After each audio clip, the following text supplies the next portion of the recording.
अस्सलाम वालेकुम। आज का हमारा थिंकर है Thomas hope.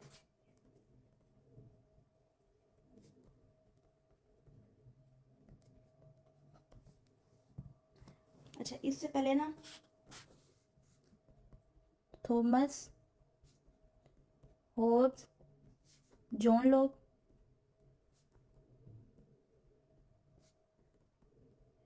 Gene Jacques Rousseau, ये जो तीन थिंकर है ना, ये बहुत इंपॉर्टेंट है और ये जो है ना एक दूसरे से मिलते जुलते हैं। ठीक है, ये वाले बहुत इंपॉर्टेंट थिंकर हैं और इनका जो है ना जो पेपर में क्वेश्चन आ सकता है, इन तीनों थिंकर का कंपैरिजन आ सकता है in sense of social contract theory. ठीक है, इन तीनों ने सोशल कॉन्ट्रैक्ट थ्योरी दी। वो थ्योरी डिफरेंट है लेकिन इनका जो है ना वो सेम है। ठीक है, और फिर इसका आ सकता है comparison between Hobbes and Locke, कोई भी comparison between Hobbes and Locke, comparison between Locke and Jack, या फिर रूसियो पे क्वेश्चन आ सकता है जर्नल विल थ्योरी पे। ठीक है, इसकी एक और जो थी जर्नल विल थ्योरी, ये one of the hottest topic है। और जो एक मेन इंपॉर्टेंट थ्री टॉपिक्स ये हैं हॉटेस्ट टॉपिक, और जो हमने पीछे दो वो प्लेटो और अरिस्टोटल जो हमने पढ़ा है, ये ग्रीक थिंकर थे, ये बहुत इंपॉर्टेंट है, वेरी वेरी। और ये तीन, ठीक है, इनके ऊपर क्वेश्चन कैसे आता है वो भी मैंने आपको बता दिया। अच्छा, इन तीनों का ना हम बेसिक आइडिया देख लेते हैं तीनों की, कि तीनों का बेसिक आइडिया क्या था, इन तीनों ने क्या बात की है। इन तीनों थिंकर्स ने ना सोशल कॉन्ट्रैक्ट थ्योरी पे काम किया है,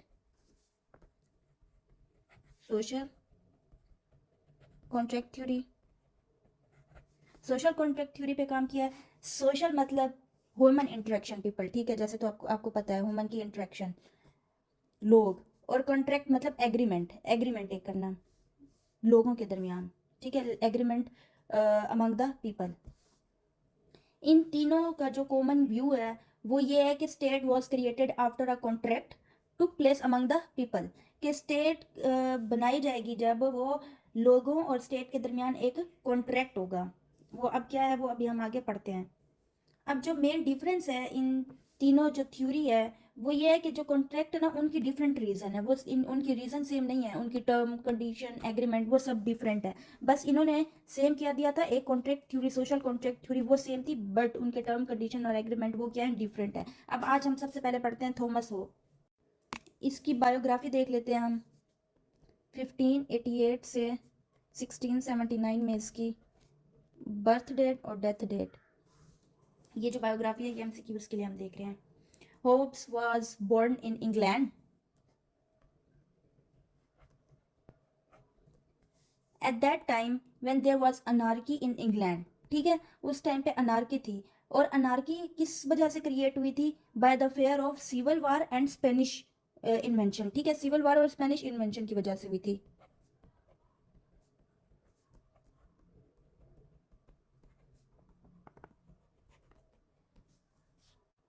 तो वहाँ पे क्या था, इंग्लैंड में उस टाइम सिविल वार और स्पेनिश इन्वेंशन चल रही थी, तो जो अनार्की थी मतलब वहाँ पे क्रिएट हुई थी, एक फेयर था सिविल वार और स्पेनिश वार का। ठीक है, तो इंग्लैंड में उस टाइम बहुत डर का माहौल था, मतलब लोग डरते थे, वार हो रही होती थी, लाइफ और जो प्रॉपर्टी है उसका इंसान को डर होता था। अच्छा, उसके बाद जो है ना वो जो होब्स था उसने फिलोसफी और लॉ की स्टडी की ऑक्सफोर्ड में। ठीक है, आफ्टर दिस इसकी जो मोस्ट इंपॉर्टेंट बुक थी वो थी Leviathan. Leviathan is the most important book of Hobbes. अब हम इसकी थ्योरी पढ़ लेते हैं, कॉन्टेक्स्ट देखते हैं।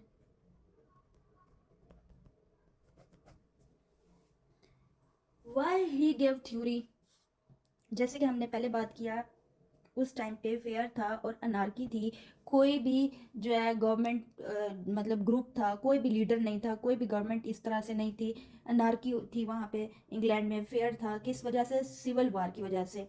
तो दो मेन चीज़ें थी वो अफेक्ट हुई थी इस वार से, लाइफ और property, life and property affect हो रही थी किस वजह से, सिविल वार के डर की वजह से। तो होब्स इसको इस तरह बताता है, होब्स कोट करता है, ये होब्स का कोट है कि my mother give birth to twice myself and the fear, कि मेरी माँ ने मुझे जब पैदा किया है ना तो दो चीज़ें पैदा की हैं, मुझे भी पैदा किया और साथ में मेरे डर को भी। अब ये जो फेयर है उसको एंड कैसे किया जाए, फेयर को ख़त्म कैसे किया जाए, how to end fear. Hobbes कहता है, Hobbes argument was we can end the fear by having a powerful ruler. हमारे पास अगर पावरफुल रूलर होगा ना, हम इस एंड को इस फेयर को एंड कर सकते हैं। Through power we can end the fear, so therefore to end the fear they required a powerful monarchy, they required a powerful leader. ठीक है, एट दैट टाइम, उस टाइम पे जो किंग था ना, इंग्लैंड का जो किंग था वहाँ पे ना, अच्छा उस टाइम पे ना जो किंग था ना, उसको बहुत सारे चैलेंजेस फेस हो रहे थे बाय पार्लियामेंट। वहाँ पे ना फेयर जो सिविल वार का था ना, वो था ही सिविल वार का दो पार्टियों के दरमियान, दो ग्रुप्स के दरमियान। अब वो दो ग्रुप्स कौन से थे? एक किंग, किंग के दरमियान और पार्लियामेंट के दरमियान।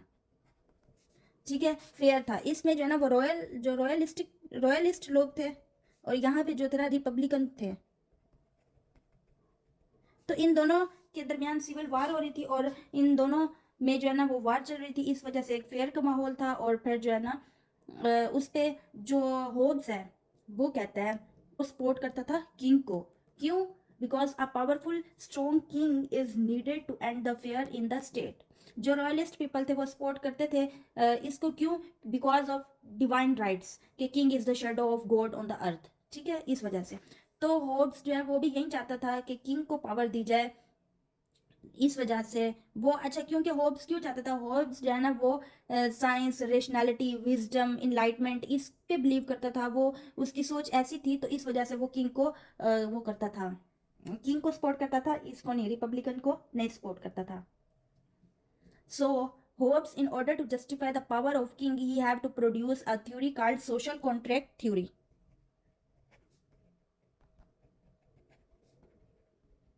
Social contract theory. अब इस थ्योरी में उसने क्या दिया? इस थ्योरी में उसने जस्टिफाई किया power of king in England. Theory में सबसे पहले है ह्यूमन नेचर।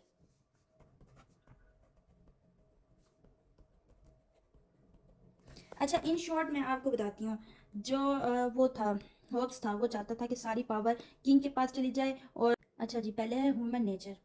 होब्स कहते हैं अपनी थ्योरी में कि जो ह्यूमन नेचर है ना वो सेल्फिश है। ठीक है, man by nature is selfish. और उसने ना पावर की लस्ट है, lust for power, lust for glory.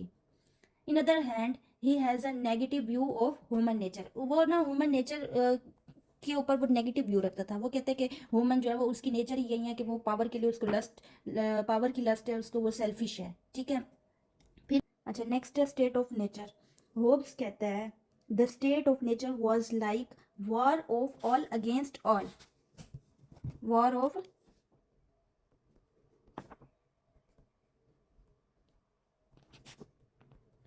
All against all, के mean life was poor and short. In this state of nature, इस जो स्टेट की जो नेचर है वो क्या है? Might was the only right, the only right, only way to live. ठीक है, सो मतलब ये है इन शॉर्ट, ये कि जो होप्स था वो पीस चाहता था। ठीक है, नेक्स्ट है नेचर ऑफ कॉन्ट्रैक्ट।